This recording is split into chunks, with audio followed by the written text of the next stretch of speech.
Af hverju ætlar þú að segja nei við áframhaldandi aðildarviðræðum við ESB? Já, það nú eiginlega sjálfgert fyrir mig að segja nei við ESB. Ég satt nefnilega í ríkisstjórn sem sótti aðild að Evrópusambandinu árið 2009 og því reynslunni ríkari.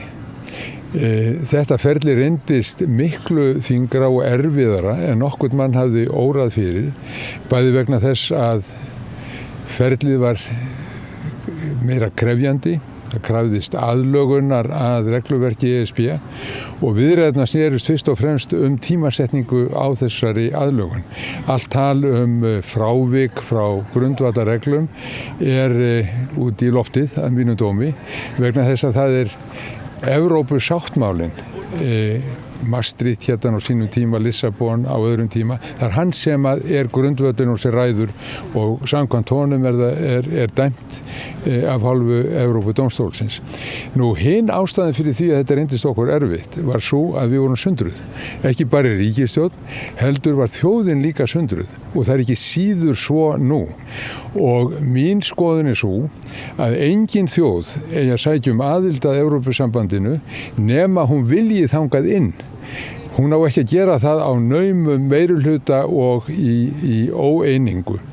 Nú, síðan margt sem að mælir gegn því að við göngum í Evrópusambandi. Það eru margir sem að telja að að því mér finnst glæfralegum líkindareikningum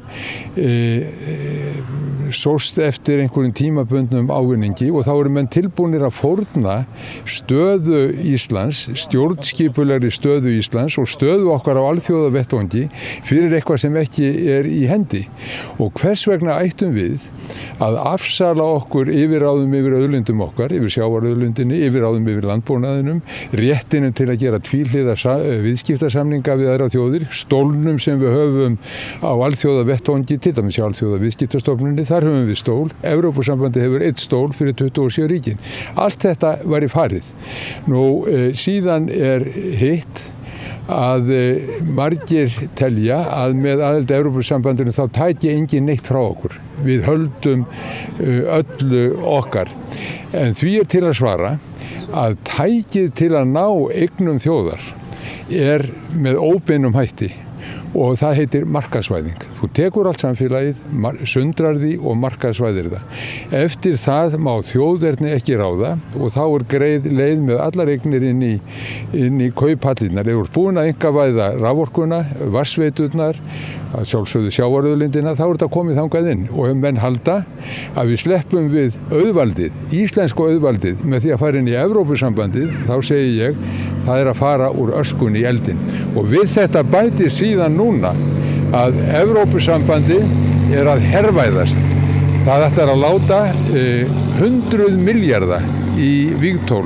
Þetta ekkert launungamál og það heldur ekkert launungamál hvar ég að taka þessa peninga. Það talað það opinskátt að ríkin verði að skerða velferðarþjónustu, skerða aðra útgjaldaliði til þess að láta peninga ganga til hergagna iðnaðarins. Og að lokum vil ég segja þetta, að Íslendingar sitja á miðjum Atlantshafshryggnum.